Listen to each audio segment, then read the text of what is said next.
Earlier this year, a scathing report cited Ontario's second largest school board, that's Peel District, for widespread and systemic anti Black racism. Last week, it was again in the news as the province heard that the leadership there seems to lack both the will and the ability to address the problems. And just today, a special consultant to the Peel Board's Director of Education has been appointed to address the actions Peel must take going forward. It's only the most recent and high profile example of such inequality in our public education system. With us now to explore what needs to be done to get educators across the province back on track, we welcome in Mississauga, Ontario, Fiona Lloyd Henry, an educator and parent. And in the downtown of the provincial capital, Carl James, the Jean Augustine Chair in Education, Community and Diaspora in the Faculty of Education at York University, and Narissa Hutchinson, parent of a child in the Toronto District School Board. And it's really good to have all three of you on TVO tonight. And Carl, I'm going to spend a little bit of time with you off the top here because I think our viewers and listeners need to have the background in place so they can better understand this story. Why don't you start by telling us why the Minister of Education directed a review into anti-Black racism at the Peel District School Board to begin with? There has been consistent problems in the board with regard to the situation of Black students and I think some of this research goes back to 2015 when I did some research back in Peel region, and we were talking about students were complaining about police in school. They were complaining about the streaming that took place, the relationship with teachers, and that was, and so there were other reports that came out since then. A following year, another report came out from some PhD students who did research in that board. And I also did another research with Tana Turner in 2017, and that was a community research with Toronto, with the four different school boards: Durham, Toronto, York Region, and Peel. And we had a number of parents who, again, teachers, community members who were complaining about the same issues, the issues of the teachers streaming of Black students, not having expectations of students that sometimes did not have them live up to their potential. Again, guidance counselors telling students, streaming them into locally developed programs or basic programs rather than sending them into academic and therefore not able to go to university, the suspension rates, etc., etc. But some of these were, since we did not have data at Peel, but of course, Toronto District School Board has data on the students. Some of these were observations that parents were making and parents were seeing, and that were influencing what was going on, and it was not happening inside did not have enough of the information, to go by except the research information that we were producing. Okay, let me jump in with a Hence, follow-up here, which is when it became apparent or when it was made known to the trustees and to the people running the Peel District School Board that these were the complaints, did they take any steps to ameliorate the situation? yeah, after some of these, in the Peel District School Board set up what was called the We Rise Project, and the We Rise Project was an attempt to address some of the issues with Black students, encouraging them, helping them, and developing leadership with those Black students. And that was then I came in to do some research to say how was the We Rise Project working with Black students, and of course it didn't make any difference. So hence what that was, we saw later when the province sent in these reviewers to assess what was going on in the board. Right. So let me pick up the story there. They appointed a lawyer named Arlene Huggins to go in and investigate the board's compliance with the directions that were in place. And here is a quote from the Huggins report. It says, "The board is dysfunctional and with no prospect of successful mediation is incapable of providing good governance." That is pretty tough commentary. What was your reaction when you heard that statement? It was pretty tough commentary, and one of the things that we had talked about earlier when we saw the earlier reviewers report, the reviewers report gave the board a number of directives in order for them to meet these directives, And then we thought, well, the board seemed not able to, the directives and the what came out in the reviewers' comments earlier did not seem to connect. So we thought that the Huggins report nailed it as it is in terms of showing that we need to do more in the at the administrative end and in the governance end in order to be able to implement what we'd want the boards to produce Okay, let's get in some terms of reaction. responding to the situation of Black students. Sure. Let's get some reaction from our other guests as well. Fiona, come on in here first. When you first heard of the problems at Peel, and then you saw how the Ministry of Education tried to deal with them, and you've no doubt read the Huggins report, what do you make of the whole situation? Systemic anti-Black racism is endemic in all public institutions, and education is no different. We do know, and we've known for for decades, we've known that Black students do not achieve at rates that are comparable to their peers. Dr. Ibram Kendi says any policy that produces inequitable outcome is, particularly for Black folks, is a racist policy, is a racist program. Whatever we do in our schools that is helping to reproduce generation after generation unfair outcomes for Black students, that's systemic racism. We have, and full disclosure, I was the person coordinating the We Rise Together program. So I do know how much work was done on the ground. However, the We Rise Together action plan lacked a lot of the teeth given to the board in the form of the ministry directives. So, for example, though we knew that we had inequitable outcomes, we never had in the action plan anything to address streaming. There was nothing in the action plan to address the original We Rise Together action plan, that is, to address hiring, to look at the number of or the proportion of Black students being suspended, which was 2.2% times, the number of non-Black students who were suspended. We never had any of those structural responses to the report that the report gave in the action plan. Was it surprising? No. If you're an educator, if you're a Black person at all conscious of what's happening in your workplace or in any of your schools in the GTA in North America, then you have a sense of how unfair these things are. Okay, let me stop you there for a second. I'll stop you there, Fiona, and let me get Narissa to weigh in on this as well. Narissa, what did you make of what happened in Peel?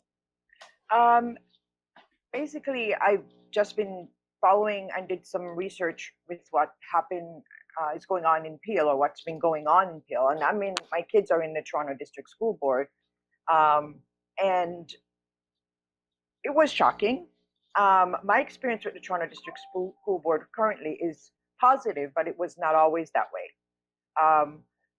My family and I lived in Midtown Toronto, and my children went to school in the neighborhood where my children experienced bullying and racism. The whole process became unbearable, where I had to remove my daughter out of the school system and had her homeschool for a number of years. We moved into downtown Toronto, into a more diverse neighborhood. And my daughter is doing quite well. The school population is racially and economically more diverse. The staff and faculty is more racially diverse and is a lot more supportive. And because of that, my daughter is doing a lot better. It's a school that's inclusive, celebrates cultural holidays, and has a multicultural representation among its faculty, staff, and also the principal. And for that, my daughter is doing so much better. And with the situation we experienced when we lived in Midtown Toronto, we could not get a head forward in understanding what my kids were going through. How old is your daughter? My daughter is currently 14 years old now. 14, and in grade, oh my gosh, what, 9 now? moving towards into grade 9. Moving into grade 9. Okay, well, that's good news. Congratulations. Thank you. I do want to get, and Carl, maybe I'll ask you to come in on this. I think we all need to get a better understanding of why, and surveys of all of the boards in the Greater Toronto Area have been done, but Peel seems to be the biggest problem. Any theories as to why Peel stands out in this way? I don't know if Peel is the biggest problem. I think the same issues can be found in most of the school board. And what's interesting that one of the school board that we tend not to focus on is the Catholic school board. Are things any different in the Catholic school board? Or are we just not getting the stories? I don't think so. I believe the same issue I experienced it because when we did the research in 2017 and we looked at Toronto District School Board, York Region, when we talked to all these community people and we talked to all these parents, they were talking about the schools not being responsive to their children and taking the children's expectations and aspirations and interest in concern.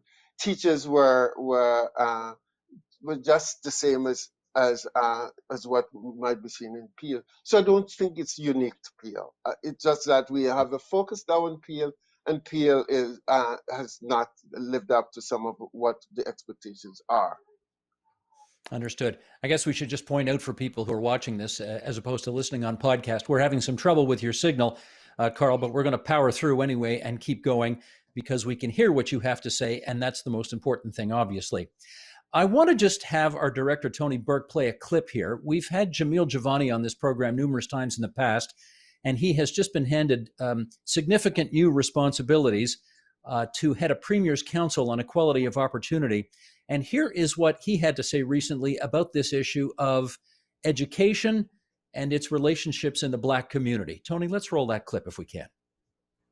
The fact that a lot of children, a lot of Black children, a lot of working class children, children in low income neighborhoods, we know from the very beginning of their life that they're being sent to a school that's not going to prepare them for success the same way another school might.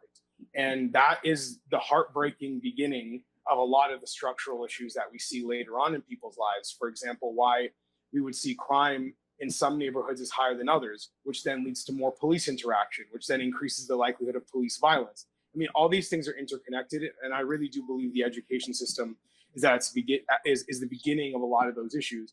Fiona, does that ring true to you?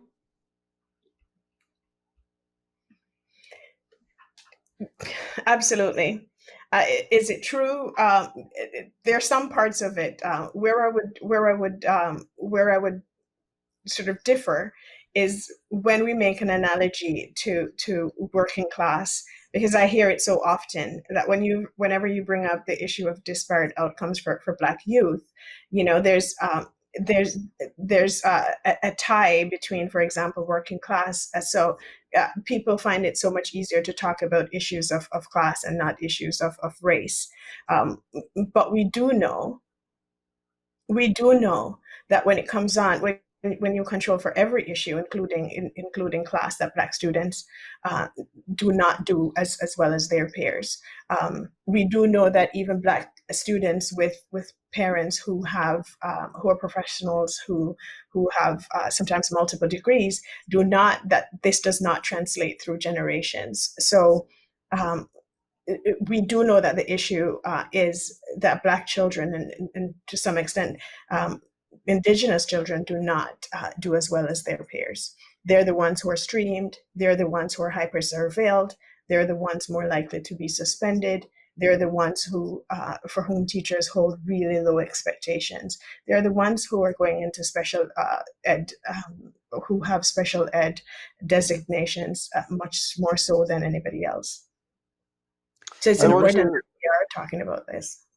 I want to reinforce the point that simply always go to class when we deal with race sometimes miss the point of paying attention to how race is operating within the students' experiences. So, as Fiona's indicated, whether it's a middle class student, an upper class student, or a working class student, race is operating in how teachers and how others might perceive them and the possibilities and the opportunities. Well, to that end, Narissa, does your daughter now have any Black teachers at the school at which she attends? Yes. And There's presumably that makes a difference. a big difference. There's a great representation of Black teachers, faculty members, the principal, and for my daughter, that makes a big difference. And her concerns and the issues that if anything comes up, they're heard, they're listened to, and things are done about it. And I must say, I haven't had the school that my daughter is in. We haven't the issues I experienced before was not present at the school. So now, just to remind everybody, your daughter's at the Toronto District School Board, not Yes. Peel District. Yes. Okay, and presumably the Black teachers that your daughter has are able to not only be helpful as teachers, but also exist as role models for her as well. Is that fair to say? That's fair to say. The teachers and even the non-Black teachers in the school, I find are, because the environment, which starts at the top and it trickles down, that it's more the teachers you have the non-Black teachers also. I find it's because the principal set the standard within the school, it trickles down, and so it becomes easier to talk to the Black teachers, the non-Black teachers, about different issues as they come up. I see. So, Carl, that I raises think the question of whether there's an adequate number of Black teachers in the Peel District School Board. What's the answer to that? the answer is no. There are enough Black teachers in the district school board, and we know from research that if students have Black teachers, they're more likely to graduate. So therefore, there's that relationship that Black teachers can have with the Black students. But there is another point to it too. In some of these schools, and some of these principals might recruit Black teachers, and Black teachers sometimes become the disciplinarians. They're the ones who are seen as the ones who Black students who will go and relate to Black students. And sometimes Black students observe that and see that as not in keeping with what they expect of Black teachers. So it's not simply the teachers, but how the schools think of and the expectations they have of the Black teachers. But there is an overwhelming evidence that we need Black teachers. The other thing too, we should not just simply think of Black teachers for Black students, because if it's an all-white school, white students also need to have Black teachers teaching them. So how are they going to change the perception of the possibilities of Black people providing the kinds of intellectual guidance and opportunities for them if they do not see them in these teaching positions? So yes, I would say no, there aren't enough Black teachers, but these Black teachers should not only be recruited in order to teach Black students. Black teachers should be teaching white students as well. If we're going to bring about this society where the larger society is going to think differently of Black people, therefore they're going to have to see them in these kinds of intellectual leadership positions. Mm-hmm. Fiona, what do you think that Black kids are not getting from their teachers that perhaps other students are? And actually, even before I ask you to answer that question, we should point out it's not only the Black communities of the Greater Toronto Area that have some concerns about what's going on in the education system, particularly in Peel.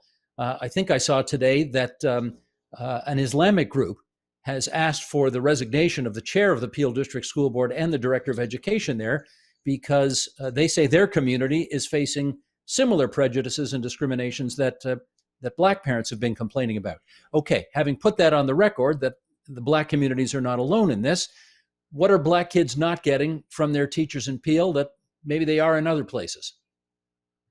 Well, just so we know that there are some students who are Black who are also Muslim. Of course. So, so there's that. We do have intersections of oppression, and Black students belong to many of the groups that are also oppressed. When we think about Black students and when they're not getting in schools, the curriculum in school, whether it's the written one or the hidden one or the null one, the curriculum erases anything that has to do with Blackness. For example, let's take Canadian history. Canadian history has no specific objectives that says, all students, Black students and their peers have to learn anything about Black folks in Canada. My friend Natasha Henry, president of the OBHS, talks about this a lot, about how the social sciences curriculum does not force us to do anything that's related to Black children. If you think about English, only recently, since we rise together, have we started with rethinking high school English in our board, where we're engaging staff and looking at texts that are much more culturally responsive for students. But that, again, has not, though we've had a lot of success with the program, there's still a lot of more work to do. When we think about work, areas like math or science or technology, these are not areas where Black students are represented, where teachers have to do anything that says, they're Black mathematicians, they're Black computer engineers. So there are some areas, in addition to streaming, where Black students are not, not seeing themselves in these areas. You talk about teachers and how Black teachers impact students, Black students and their peers. Very often it's not Black teachers who are even teaching these courses. So the same sorts of deficit thinking that we have for Black children very often translates to what we have for Black staff as well. Now, Narissa, let me follow up with you on that.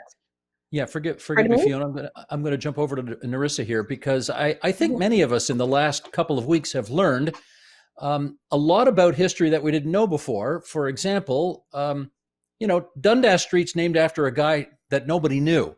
And now we know quite a bit more about Henry Dundas than we did before. And I wonder whether or not your daughter is getting any education about Black history in her classes, Black social studies, anything like that. Is that happening? In our current school, yes. You walk in the school, there are posters.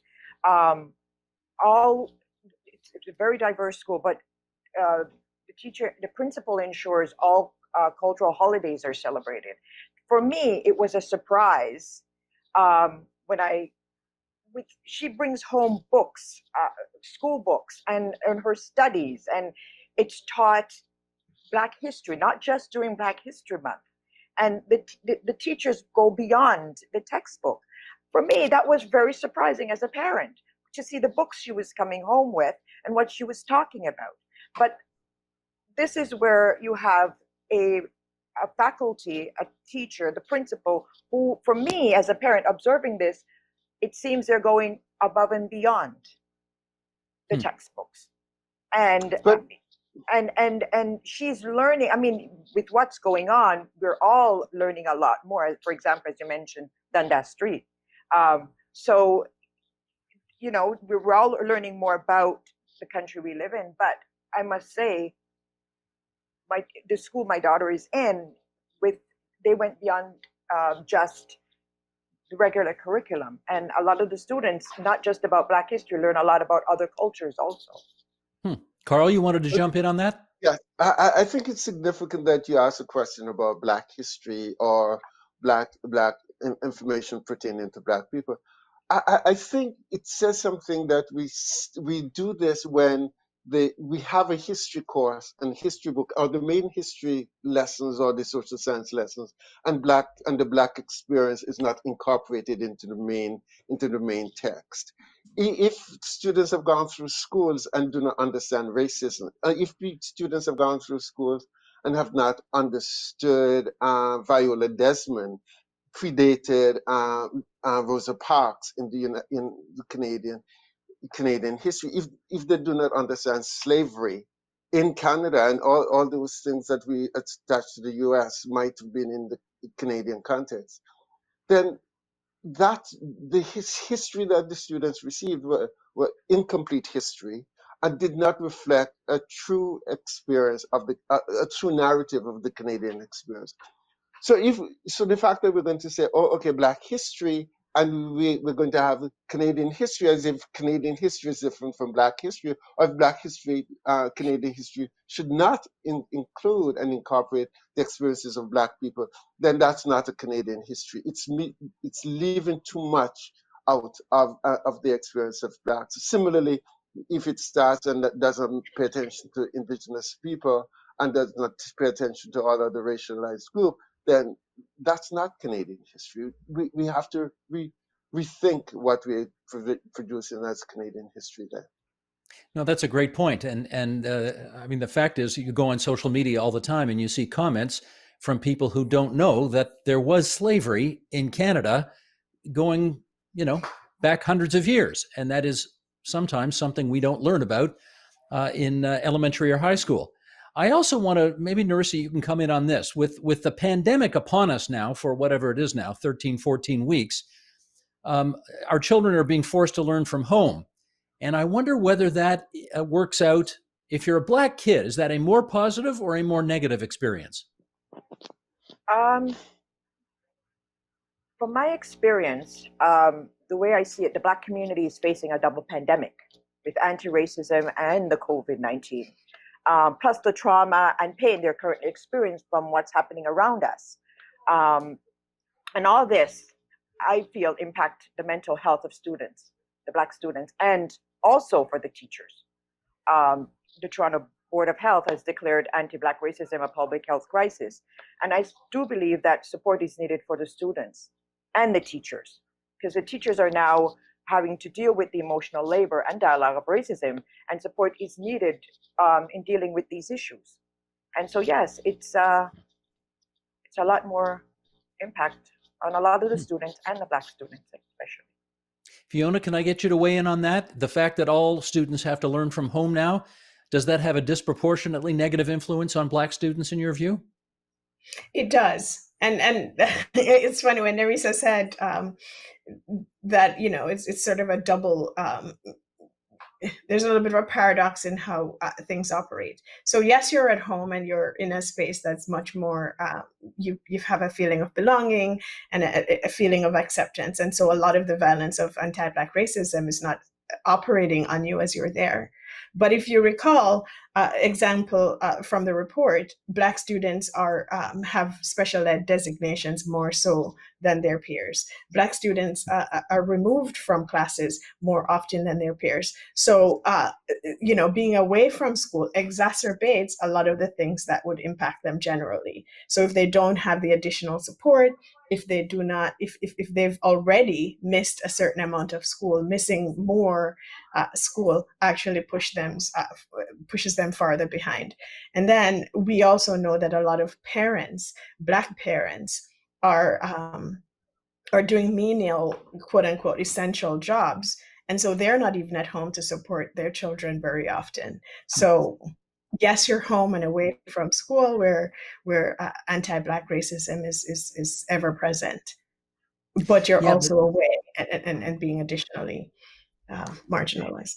I did want to ask the question, and Carl, maybe you could come in on this, because if there's anti-Black racism in the schools and you're away from the schools, and if you're lucky enough to be able to have a parent who may be able to be more hands-on in your education, could that be interpreted as a positive thing? Maybe you're out of a racist environment, you're in a different environment, and maybe you've got a better shot. I don't know. You tell me. I always think that teaching has to do with relationships.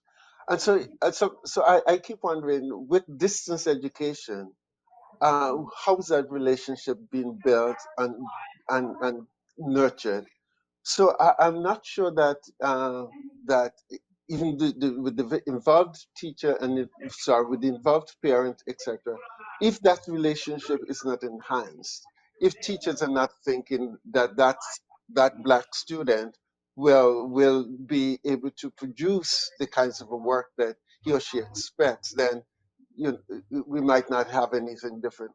So it's still some years. Are we going to see some of the results of what's happening right now in years to come? And I'm very, I'm not sure what to think will be the outcome. Well, tell us, Carl, what's one positive, constructive change you'd like to see happen that you think would improve things? One of the things, and one of the discussion that Toronto District School Board is considering right now is, and what was tried and kind of started in Peel region when Fiona referenced the fact that she was served as coordinator for the Rerise project. It would be useful to have a unit within the board that that looks at and works with teachers to help them deal with issues related to Black students.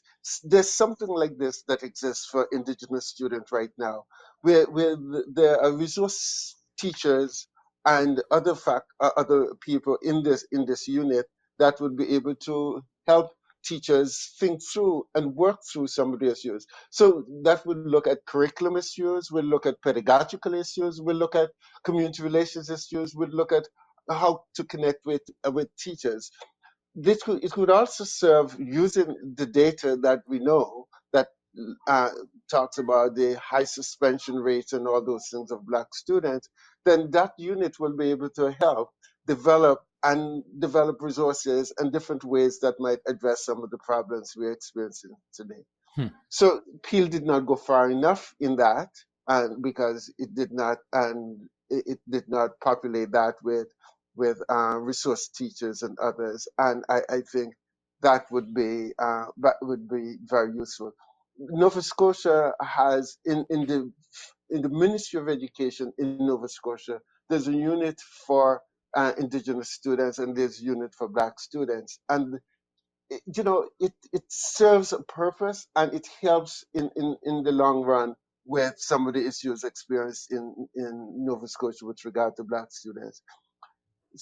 I'm suggesting when I see that, I'm thinking that in the school boards themselves, and given the size of our schools here, it might be good to have that kind of situation in schools, in school boards, and I think that would be very useful for as a very useful resource for the education of Black students. Understood. That's our time, I'm afraid, but I want to thank the three of you for joining us on TVO tonight and helping us understand this issue so much better. Fiona Lloyd-Henry, Narissa Hutchinson, Carl James. All the best to all of you. Thank you. Thank you very much. Thank you. Bye-bye. Bye-bye. The Agenda with Steve Paikin is brought to you by the Chartered Professional Accountants of Ontario. CPA Ontario is a regulator, an educator, a thought leader, and an advocate. We protect the public. We advance our profession. We guide our CPAs. We are CPA Ontario. And by viewers like you. Thank you.